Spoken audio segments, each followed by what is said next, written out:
कार्यक्रम की नमस्कार। शुरुआत मन की बात में एक बार फिर आपसे जुड़कर मुझे बेहद खुशी हो रही है। उपलब्धि से करूंगा। देश के अलग अलग हिस्सों में झारखंड हमारे देश के लोग नेशनल देश हित में, एथलेटिक्स समाज हित में फेडरेशन कंपटीशन ऐसी अद्भुत चीजें कर रहे इसमें हैं करीब 800 एथलीट और जब उनके विषय में सुनते हैं देश भर से आए थे। तो हमें एक नई प्रेरणा इस मिलती है। दौरान 4 आज अलग अलग कार्यक्रम की शुरुआत मैं नेशनल एथलेटिक्स में देश की ऐसी ही उपलब्धि से करूंगा। कुछ दिन पहले ही गुरिंदरवीर सिंह, विशाल टीके, तेजस्विनी शंकर, देव मीणा और कुलदीप कुमार, इन साथियों ने अलग अलग कैटेगरी में नए रिकॉर्ड बनाए। मैं सबसे पहले तो इन सभी को बहुत बहुत बधाई देता हूं। साथियों, एक इवेंट जिसकी देश भर में बहुत चर्चा हो रही है वह है 100 मीटर रेस, 100 मीटर की दौड़। महज 2 दिनों के भीतर मेंस 100 मीटर रेस में नेशनल रिकॉर्ड 3 बार टूटा। जिन 2 एथलीट्स ने ये कमाल दिखाया है वे हैं गुरिंदरवीर सिंह और अनिमेष कुजूर। मैंने सोचा इस बार मन की बात में इन दोनों खिलाड़ियों से बात की जाए। अनिमेष जी नमस्कार, गुरिंदरवीर आपको भी नमस्कार, सत श्री अकाल। नमस्कार सर। नमस्कार। नमस्कार सर। अच्छा भैया, आपने तो बहुत बड़ा अचीवमेंट किया है, आपकी जोड़ी ने भी बड़ा कमाल किया है। हमने संगीत में तो जुगलबंदी देखी थी, लेकिन चुनौती में जुगलबंदी होती है कि एक बार एक चुनौती दे, फिर दूसरा उस चुनौती को उठा ले, फिर तीसरी बार कर ले। बड़ा इंटरेस्टिंग विषय रहा है आपका। मैं चाहता हूं कि मन की बात के श्रोताओं को पता चले कि आप लोग के विषय में उनको जानकारी हो, आपने जो पराक्रम किया है उसका पता चले। नमस्ते सर, मेरा नाम अनिमेष कुजूर है।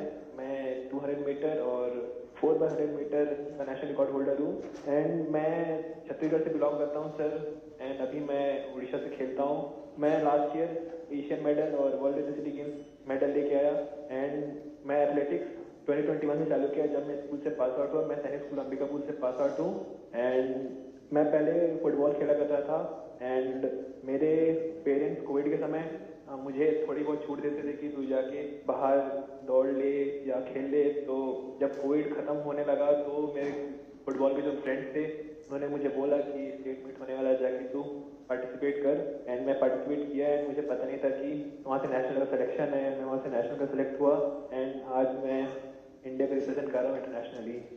और गुरिंदरवीर जी का क्या है? नमस्ते सर, मेरा नाम गुरिंदरवीर है और मैं इंडियन नेवी में पैटी ऑफिसर हूँ और मैं इंडिया का सबसे तेज स्प्रिंटर हूँ। अभी मैंने 100 मीटर में 10.09 का नेशनल रिकॉर्ड बनाया है और मैं पहला इंडियन हूँ जो 10.1 के बैरियर के नीचे भागा है। और मैं कोशिश कर रहा हूँ मैं ट्रैक और वर्दी में भी अपने देश की सेवा करूँ। मेरे फादर और मेरे ग्रैंडफादर दोनों स्पोर्ट्स करते थे, तो हमारे इंडिया का कल्चर है जब भी कोई त्यौहार होता है जैसे दिवाली जैसे नया साल, तो हम अपने घर की सफाई करते हैं। तो मैं अपने फादर की ट्रॉफीज और मेडल्स की सफाई करता था, तो मेरे को वो बहुत अच्छा लगता था। मैं बहुत खुश होता था जब मैं कोई ट्रॉफी साफ करता था तो मैं पूछता था अभी ये ट्रॉफी कहाँ जीती, ये मेडल कहाँ जीता, ये फोटो कब किया है। तो फिर मेरे को वो अपनी कहानी सुनाते थे भी मैं यहाँ खेलने गया, मैंने ये नेशनल मेडल जीता, ये मैंने अपनी टीम को इसमें जिताया। तो फिर मैं भी उनको बोलता था भी मैं भी कोई स्पोर्ट्स करनी है। वो रनिंग करने जाते थे मॉर्निंग में, तो मैं उनको बोलने लगा भी मेरे को भी लेके जाया करो अपने साथ। तो मेरे को लेके जाने लगे, जो उन्होंने अपनी गेम स्पोर्ट्स में सीखा था तो मेरे को सिखाने लगे, तो मेरा इंटरेस्ट बनने लगा। मैंने यूसेन बोल्ट का वर्ल्ड रिकॉर्ड टूटता हुआ देखा। तो एक स्टोरी है ऐसे फनी, मैं अभी टीवी देख रहा था तो मम्मी ने मेरे लिए टीवी बंद कर दी गई भी अभी बेटा पढ़ने का टाइम हो गया, आप पढ़ो। तो मैं कभी ठीक आप मेरे को टीवी नहीं देखने देते, एक दिन ऐसा आएगा आप मेरे को टीवी में ढूंढोगे भी देखो वो गुरिंदर दौड़ रहा है। तो मेरे को भी खुशी होती है जब मेरी माँ मेरे को टीवी पे दौड़ता हुआ देखती है। वाह वाह, बड़ी शानदार बात है भी आपकी तो। हाँ जी, मिडिल क्लास फैमिली है सर। फिर मेरे फादर वो भी वॉलीबॉल खेलते थे, घर की प्रॉब्लम की वजह से उन्होंने अपनी स्पोर्ट्स छोड़ दी। उनका जो सपना पूरा करने वाला रह गया, तो उन्होंने मेरे अंदर वो सपना देखा भी मेरा बेटा वो सपना पूरा करेगा। तो मैं उनसे बातें करता था, फिर सुनता था, मिलखा सिंह की मेहनत करते थे, मैं उनको बोलता था मैं भी एक दिन आपका सपना पूरा करूंगा। तो बोलते सपना पूरा ऐसे नहीं होता, उसके लिए बहुत हार्ड वर्क करना पड़ता है, मेहनत करनी पड़ती है। मिल्खा सिंह जी खून की उल्टियाँ करते थे, धूप में भागते थे, सारा दिन ट्रेनिंग करते थे। तो वो चीज़ें मेरे को इंस्पायर करती थी। मेरे फादर मेरे को इंस्पायर करते थे कि मैं भागूँ अपने देश के लिए मेडल लाऊं, जीतूं। और ये भी था भी जब मैंने इवेंट चूज किया 100 मीटर, सभी मेरे को बोलते थे भी 100 मत करो, 100 इंडियंस का इवेंट नहीं है, इंडियंस की बॉडी 100 मीटर के लिए बनी ही नहीं है।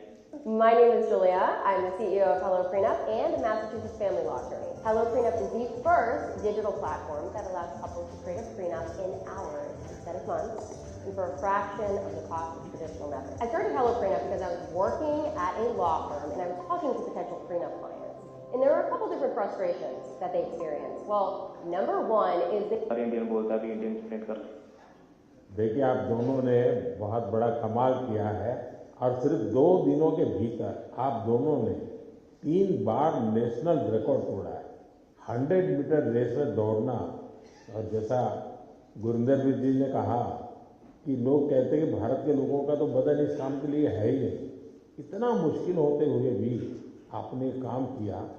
तो ये दोनों से मैं जानना चाहूँगा और मन की बात के श्रोता भी सुनना चाहेंगे कि कौन सा जज्बा था, क्या जीत थी, क्या सोचा था, कैसे कर रहे थे, ये कितना मुश्किल होता है? जी सर, मैं गुरिंदर, मैं जब स्टार्टिंग में सर बहुत स्ट्रगल था, बहुत बार डाउट भी आया कि मैं सही कर रहा हूँ, मैं सही चूज किया, क्योंकि हर बार आप नहीं जीते, कभी कभी आप सीखते हो। जब मैं हारता था, जब मैं सही परफॉर्मेंस नहीं आती थी, कोई इंजरी आ जाती थी, तो मेरे घर वाले मेरे को सपोर्ट करते थे भी कोई नहीं, एक दिन बुरा चला गया, 1 साल बुरा चला गया तो इससे ज़िंदगी खराब नहीं होती, सपने देखना नहीं छोड़ते। तो मेरे कोच ने भी मेरे को ये सिखाया, अगर तू नहीं करेगा तो कोई और नहीं कर पाएगा। तो ऐसे जब हमारी कम्युनिटी, हमारे आसपास के लोग हमें उत्साहित करते हैं तो हमारा कभी वो मोटिवेशन नहीं टूटता। अनिमेश जी। सर, मुझे तो सारे लोग बोलते थे कि जब मैं 2021 में चालू किया एथलेटिक्स, तो मुझे बोलते थे कि देख ये नया फील्ड है, तू कर पाएगा कि नहीं। तो मैं बोला कि अब मैं इस फील्ड में घुसा हूँ तो करूँगा ही। मेरे पापा भी हमेशा मुझे बोलते थे कि तू इस फील्ड में घुसा है तो कभी पीछे मुड़ के देखना मत, क्योंकि सोचते तो सभी हैं कि ये करना है वो करना है, बट करके बहुत कमी दिखाते हैं। तू बस इस फील्ड में घुसा है तो इस पे अमल रहना, इस पे आगे बढ़ना है। देखो सारी फैसिलिटीज, सब चीज़ हम लोग सपोर्ट करेंगे, फैमिली सपोर्ट, फाइनेंशियल सपोर्ट, सब चीज़ हम लोग करेंगे। बस तू मेहनत कर और इंडिया को दिखा कि इंडियंस भी भाग सकते हैं, क्योंकि ये मुझे भी लोग बोलते थे कि इंडियंस की जीन्स ऐसे नहीं है कि वो सब 10 या सब 10-1 के अंदर भाग सकते हैं या कोई भी स्प्रिंट कर सकता है। बट अभी हम दोनों ने ऐसा प्रूव किया कि इंडियंस भी कर सकते हैं, ऐसा कोई हार्ड नहीं है हमारे लिए, हम भी सब कुछ कर सकते हैं। तो सर ये सारी चीज़ें मुझे बहुत मोटिवेट करती है। एंड जैसे जैसे हम ट्रेनिंग कर रहे हैं, हम और टाइम दौड़ रहे हैं अपना, एंड बाकी इंडियंस को भी ये चीज़ दिख रहा है कि इंडियंस भी कर सकते हैं, एंड हम और करेंगे सर अभी। एंड अभी हम दोनों का सिलेक्शन कॉमनवेल्थ गेम्स के लिए भी हुआ है, तो वहाँ अपकमिंग कंपटीशन में हम और अच्छा परफॉर्म करेंगे। अच्छा, देखिए, मेरे मन में भी एक कुतूहल है और लोगों को भी होगा। मैंने सुना है कि आप दोनों अच्छे दोस्त भी हैं। आप दोनों ने कुछ ठान रखा था क्या कि तुमने मेरा रिकॉर्ड तोड़ा तो मैं तेरा रिकॉर्ड तोड़ दूंगा? पहले एनिमेश बता दें। सर जी, पहले रिकॉर्ड 10.18 का था जो कि मेरा ही था, एंड देन उसको गुरिंदर ने सेमीफाइनल में तोड़ दिया 10.17 करके, एंड मैंने फिर से उसको सेमीफाइनल 2 में 10.15 करके तोड़ दिया। तो उस समय जब मेरा सेमीफाइनल हुआ तो हम दोनों ही खुश थे कि हाँ चलो ठीक है, तो आज रिकॉर्ड टूटा है, चलो हम दोनों ने तोड़ा ऐसा, क्योंकि उस समय कॉम्पिटिशन में राइवलरी रहती है। बट हम दोनों ठान के रखे थे पहले से ही। उससे पहले हम लोग सऊदी अरेबिया भी गए थे कंपटीशन करने के लिए, तो वहाँ भी हम दोनों रूममेट थे, तो हम दोनों वहाँ भी ऐसा बात करते थे कि इंडिया के स्प्रिंटिंग को आगे लेके जाना है, हमारे हाथों में है वो चीज़, हम जो करेंगे वही बाकियों को मोटिवेट करेगा। गुरिंदर भी क्या कहना चाहेंगे? तो हम दोनों ने डिसाइड किया था कि हम दोनों अच्छा भागेंगे। तो कभी भी सर एक दूसरे को ज़रूरत होती है तो एक दूसरे के साथ खड़े होते हैं। जैसे अभी रिकॉर्ड करने से पहले जब मैंने रिकॉर्ड किया, फिर अनिमेश ने किया, तो जब हम वार्म अप कर रहे थे तो मैं अनिमेश को बता रहा था, अभी अनिमेश वो ब्लॉक सही है, उस पर जाके बैठ, वहाँ पे स्ट्राइक कर ले, हम वार्म अप यहाँ पे करेंगे, यहाँ पे वार्म अप सही होगा। तो एक दूसरे की हेल्प करते हैं, एक दूसरे की हेल्प करते हैं। जब तो दूसरा भी इम्प्रूव करता है, हम भी इम्प्रूव करते हैं। तो दोस्ती भी चाहिए सर, बट जब हम ग्राउंड के बाहर हैं, कंपटीशन के बाहर हैं तो हम दोस्त हैं, बट जब हम ग्राउंड में चले जाते हैं तो एक दूसरे के कॉम्पिटिटर हो जाते हैं। तो ये होता भी मैं इससे फास्ट भागूंगा, मैं इससे फास्ट भागूंगा। देखिए, आप लोगों ने जो स्पर्धा की है ना, वो देश का मान बढ़ाने के लिए की, देश को भविष्य में इस जगह पे पहुंचाने के लिए की है और एक पॉजिटिव स्पिरिट से की है। और मैं मानता हूं कि आपका ये जो स्पोर्ट्समैन स्पिरिट है, खेलना भी है, एक दूसरे को चुनौती भी देना है और फिर आगे निकलने के लिए प्रयास करना है और फिर आगे जाने के लिए एक दूसरे की मदद करना है, ये अद्भुत काम किया है आपको। मेरी तरफ से आपको बहुत बहुत बधाई, मेरी बहुत बहुत शुभकामनाएं और आप देश का नाम भी रोशन करेंगे, मुझे पूरा विश्वास है। आप ऐसे ही मेहनत करते रहिए, बहुत प्रगति होगी। बहुत बहुत शुभकामनाएं मेरी। शुक्रिया सर, शुक्रिया आपका, बहुत बहुत धन्यवाद।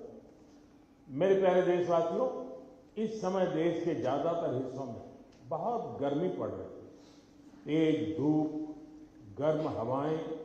ऐसे मौसम में अपना ध्यान रखना बहुत जरूरी है। पानी पीते रहिए, धूप में अगर निकलना ही पड़े तो थोड़ा संभल कर निकले। इस दिशा में सरकार की भिन्न भिन्न डिपार्टमेंट्स ने जो गाइडलाइंस जारी की है वो भी भूलिएगा नहीं। साथियों, हमारे यहाँ गर्मी से लड़ने का तरीका कई बार रसोई में भी मिलता है। आपने भी देखा होगा, जैसे जैसे गर्मी बढ़ती है वैसे वैसे घर की रसोई का स्वाद बदल जाता है, रसोई का प्रकार बदल जाता है। कहीं मटके का पानी निकल आता है, कहीं दही जमने लगता है, तो कहीं कच्चे आम उबलने लगते हैं और फिर शुरू होता है देसी पेय का दौर। देसी पेय से आप भी परिचित हैं। अगर आप उत्तर भारत में जाएंगे तो काफी जगह आपको मिलेगा आम पन्ना, कच्चे आम का स्वाद और गर्मी से राहत भी। पंजाब हरियाणा जाइए तो लस्सी मिल जाएगी, बड़े गिलास वाली लस्सी।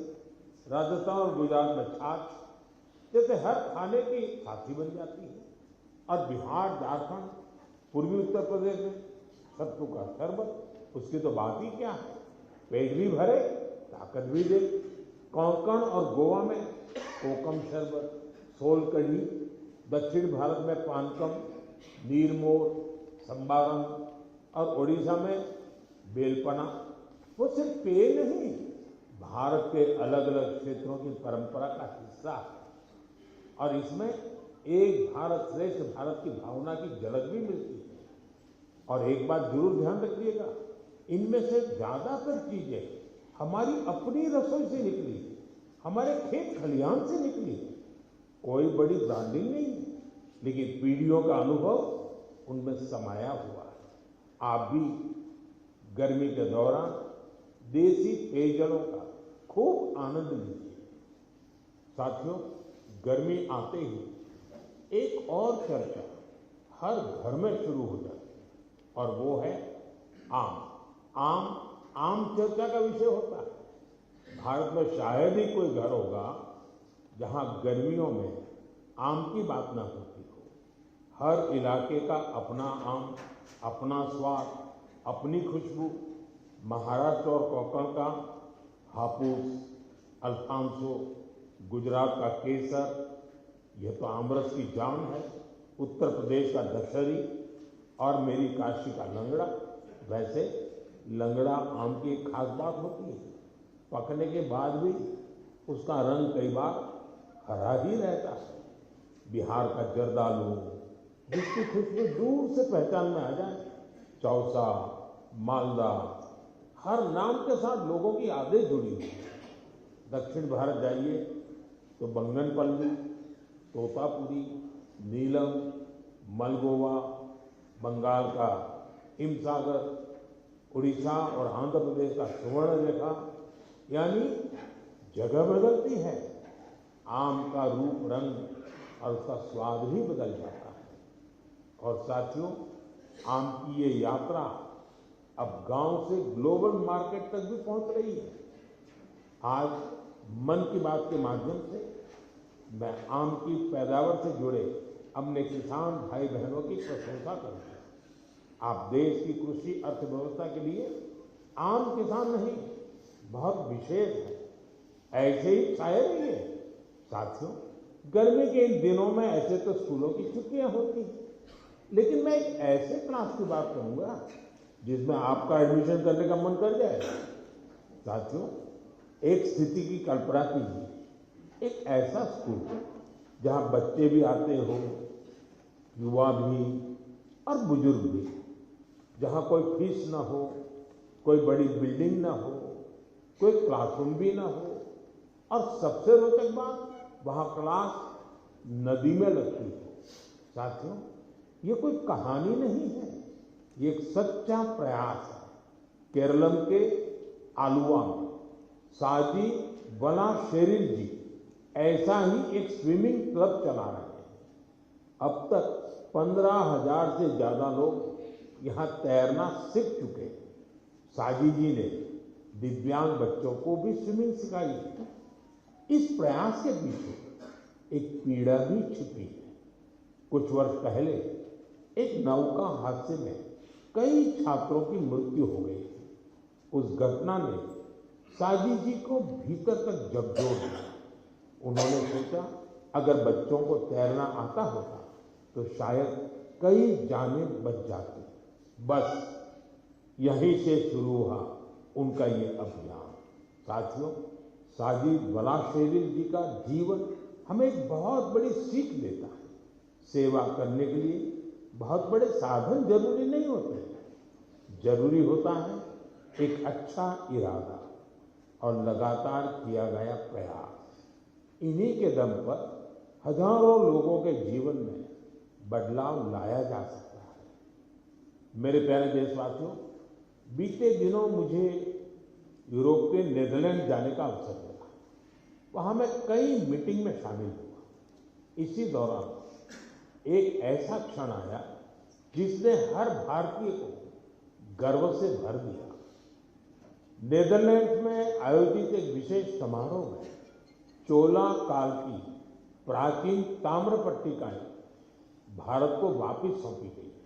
उस कार्यक्रम में नीदरलैंड्स के प्रधानमंत्री भी मौजूद थे।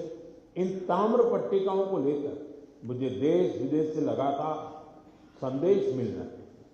लोग खुशी जता रहे, गर्व व्यक्त कर रहे हैं। दुनिया भर के What makes a hangout a great hangout? The Party Saga.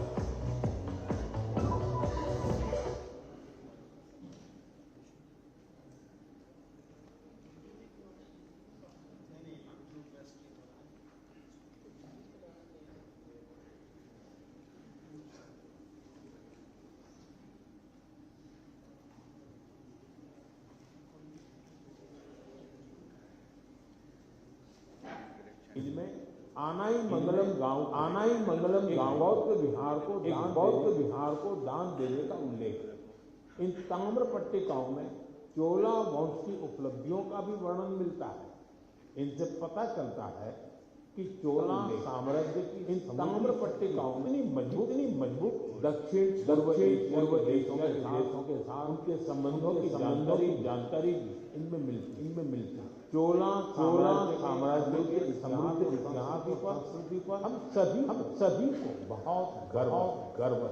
साथियों, हमारी सरकार भारत की ऐसी अमूल्य धरोहरों के संरक्षण के लिए लगातार प्रयास कर रहे हैं। इसी क्रम में ज्ञान भारत के अभियान के तहत छत्तीसगढ़ बिहार में भी एक महत्वपूर्ण खोज हुई। यहाँ तीन दुर्लभ ताम्र पट्टिकाएं मिली। ये पांडु राजवंश के महर्षि बालाजी के शासन से जारी मानी जा रही है। विशेषज्ञ मानते हैं कि इंस्क्रिप्शन छठी सातवीं सदी के यानी 1400 साल पुरानी ये ताम्र पट्टिकाएं प्राचीन ब्राह्मी लिपि और पाली भाषा में लिखी गई। इनसे उस समय की शासन व्यवस्था, धर्म और संस्कृति के बारे में महत्वपूर्ण जानकारी मिलती है। साथियों, हम भारतीयों में खगोल विज्ञान यानी एस्ट्रोनॉमी को लेकर हमेशा विशेष आकर्षण रहा। हमारे देश में आज भी सदियों पुरानी ऑब्जर्वेटरी मौजूद है। यहाँ अद्भुत मैथमेटिकल डिस्कवरी हुई है। नेविगेशन हो, पंचांग हो या हमारे पर्व त्योहार, इन सब का संबंध आकाश और तारों से रहा। हमारे यहाँ एस्ट्रोनॉमी ने हर पीढ़ी में कौतूहल जगाया, उसे एक्सप्लोरेशन के लिए प्रेरित किया और आज के युवाओं में भी इसे लेकर काफी उत्साह दिखाई देता है। आजकल आप भी देखते होंगे देश भर में एस्ट्रोनॉमी क्लब्स तेजी से लोकप्रिय हो रहे हैं। बड़े शहरों से लेकर छोटे कस्बों तक, स्कूलों से लेकर पार्कों तक इनकी गतिविधियां दिखाई देती हैं। मुझे बेंगलोर एस्ट्रोनॉमिकल सोसाइटी के बारे में जानकारी मिली। यहाँ ऑब्जर्वेशनल सेशंस आयोजित किए जाते हैं। इस संस्था ने ग्रामीण क्षेत्रों में एस्ट्रोनॉमी को लोकप्रिय बनाने का मिशन भी शुरू किया है। खगोल मंडल नाम की टीम ने 30 घंटे का एक बहुत इनोवेटिव कोर्स शुरू किया। साथियों, रात में तारों को निहारना अपने आप में अद्भुत अनुभव होता है। एस्ट्रो केरला नाम की एक संस्था नाइट ऑब्जर्वेशन कैंप और वर्कशॉप आयोजित करती है। यहाँ युवा साथी टेलीस्कोप बनाना और स्टार मैप का इस्तेमाल करना सीखते हैं। राजकोट के बिग बैंग एस्ट्रोनॉमी क्लब ने गिर के जंगलों से लेकर कच्छ के रण तक अनेक एस्ट्रोनॉमी इवेंट्स आयोजित किए। ज्योतिर्विद्या परिसंस्था भी एस्ट्रोनॉमी के सबसे पुराने संस्थानों में से एक है। यहाँ ऑब्जर्वेशनल फैसिलिटीज के साथ साथ बुक्स, लाइब्रेरी और टेलीस्कोप लाइब्रेरी की सुविधा भी है। मैं आईसेक का भी जिक्र करना चाहूँगा। यह एक student led nationwide network है जो एस्ट्रोनॉमी और एस्ट्रोफिजिक्स क्लब को आपस में जोड़ता है। साथियों, अपनी हॉबी के लिए समय निकालना और लगातार कुछ नया सीखते रहना बहुत जरूरी है। मैं युवाओं से आग्रह करूंगा कि वे किसी एस्ट्रोनॉमी क्लब से जरूर जुड़ें और इन छुट्टियों में किसी प्लेनेटेरियम को भी जरूर देखने जाएं। साथियों, मन की बात कार्यक्रम को जो लोग टीवी पर देख रहे हैं, मैं उनसे कहूंगा एक वीडियो जरूर देखें। ये वीडियो पिछले दिनों बहुत चर्चा में रहा। इसमें कुछ लोग बहुत धैर्य से, बहुत सावधानी से एक गंगा डॉल्फिन को बचाने की कोशिश कर रहे हैं। आपको ये जानकर आश्चर्य होगा, इस पूरे प्रयास में करीब 13 घंटे लगे और आखिरकार वो डॉल्फिन बच गई। साथियों, इसमें बहुत बड़ी भूमिका रही भारत की पहली गंगा डॉल्फिन रेस्क्यू एम्बुलेंस की। ये घटना उत्तर प्रदेश की थी। वहाँ एक गंगा डॉल्फिन नहर में फंस गई थी। ऐसे समय में नमामि गंगे अभियान के तहत बनी ये एम्बुलेंस उसके लिए उम्मीद बनकर पहुंची। फिर बहुत सावधानी से उसे बाहर निकाला गया, उसकी जांच की गई, उसका इलाज किया गया और उसके बाद उसे सुरक्षित राप्ती नदी में छोड़ दिया गया। एक तरह से कहें तो एक जीवन फिर अपने घर लौट गया। साथियों, ये डॉल्फिन रेस्क्यू एम्बुलेंस बहुत खास है। इसे एक चलते फिरते अस्पताल की तरह तैयार किया गया।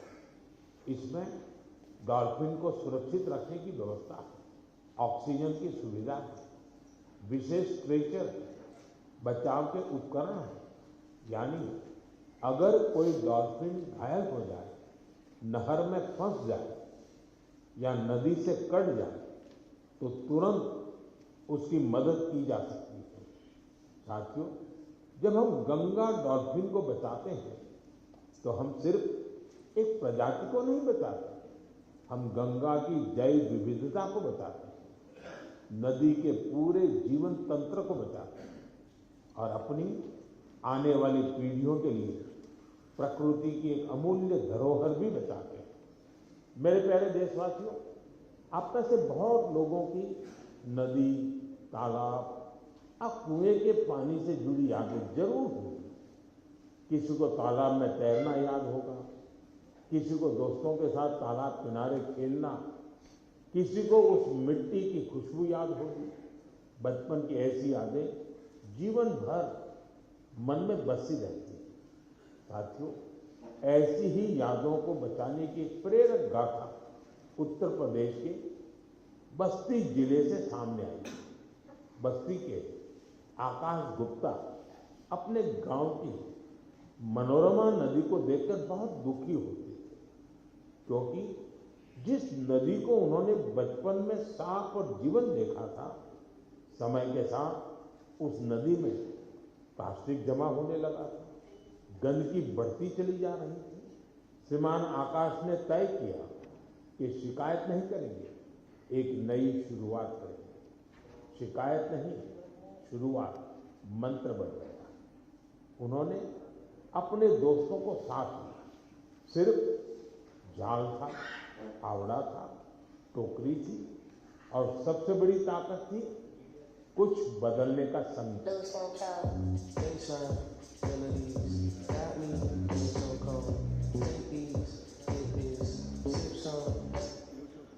हम भी निकालते थे, प्लास्टिक और कचरा बाहर लाते थे। कई बार एक दिन में 50-60 किलो तक कचरा नदी से निकाला गया। धीरे धीरे मनोरमा नदी का वह हिस्सा फिर से साफ दिखने लगा। आसपास के लोगों का ध्यान भी इस काम की तरफ गया। लोगों में स्वच्छता को लेकर जागरूकता बढ़ी। साथियों, ऐसी ही एक प्रेरक कहानी गोवा से भी सामने आई। गोवा के बाल कृष्ण अय्या जी रिटायर्ड टीचर हैं, लेकिन समाज के लिए काम करने का उनका उत्साह आज भी वैसा ही है। उन्हें मड्डी तोला इलाके में पानी की समस्या बहुत परेशान करती है। उन्होंने भी समाधान के लिए काम शुरू किया। बालकृष्ण जी ने पाइपलाइन बिछाने के काम में महत्वपूर्ण भूमिका निभाई। इससे कई घरों तक पानी पहुंचा। जिन परिवारों को पानी के लिए रोज संघर्ष करना पड़ता था, उनके लिए यह बहुत बड़ी राहत बनी। साथियों, पिछले महीने मुझे एक बहुत अच्छा अनुभव हुआ। इसका संबंध मन की बात से भी जुड़ा, इसलिए आज मैं इसकी चर्चा आपसे करना चाहता हूँ। तमिलनाडु के नागरकोइल में मेरी मुलाकात एक टीचर से हुई। करीब 3 दशक पहले भी मैं उनसे मिला था। मैं बात कर रहा हूँ गिरिजा अम्मा जी की। इस मुलाकात के दौरान कुछ युवा स्टूडेंट भी उनके साथ थे। साथियों, गिरिजा अम्मा जी करीब 15 स्कूल चलाती। इनमें चेन्नई का जय गोपाल गरोडिया हिंदू विद्यालय बहुत प्रमुख है। उनकी देशभक्ति की भावना हर भारतवासी को प्रेरित करने वाली है। उन्होंने मन की बात से प्रेरणा लेकर देश के अनेक सैनिकों के लिए योगदान का संकल्प लिया। इसके लिए उन्होंने अपने सभी स्कूलों के स्टूडेंट्स को प्रेरित किया। उन्होंने बच्चों से कहा कि वे वीर जवानों के लिए हर दिन 1 रुपया योगदान दें, यानी 1 साल में हर स्टूडेंट की ओर से 365 रुपये जमा हुए। इस छोटे छोटे योगदान से करीब 40 लाख रुपए इकट्ठा हुए। गिरिजा अम्मा जी ने इस पूरी राशि का चेक मुझे सौंपा। उनसे बातचीत के दौरान मैंने महसूस किया कि मां भारती के प्रति उनका समर्पण कितना गहरा है। पिछले वर्ष ही चेन्नई के पहले हिंदू विद्यालय ने अपने 50 वर्ष पूरे किए। देश की शिक्षा और सांस्कृतिक गौरव को आगे बढ़ाने में स्कूल नेटवर्क की भूमिका बहुत प्रशंसनीय है। मैं इससे जुड़े सभी लोगों को बहुत बहुत बधाई देता हूँ और उन स्टूडेंट्स की भी विशेष सराहना करता हूँ जिन्होंने अपने वीर सैनिकों के लिए योगदान दिया। साथियों, भारत के हर गांव में, हर शहर में कुछ न कुछ ऐसा हो रहा है जो हमें प्रेरणा देता है। कई बार इन प्रयासों की ज्यादा चर्चा नहीं होती, लेकिन जब हम इन्हें जानते हैं तो ये विश्वास और मजबूत होता है कि देश अपने लोगों की शक्ति से आगे बढ़ रहा है। मेरा आपसे आग्रह है, अपने आसपास के ऐसे प्रयासों को जरूर देखिए। जो लोग समाज के लिए अच्छा काम कर रहे हैं उन्हें पहचानिए, उनकी सराहना कीजिए, उनसे सीखिए और हो सके तो खुद भी किसी अच्छे काम से जुड़िए। अगले महीने मन की बात में कुछ और प्रेरक गाथाओं के साथ मैं फिर आपसे जुड़ूंगा। बहुत बहुत धन्यवाद। नमस्कार।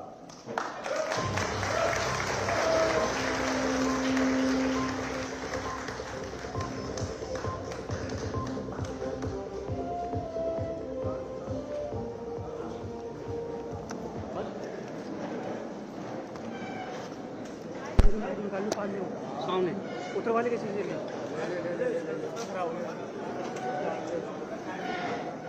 रिकॉर्डिंग ऑन है।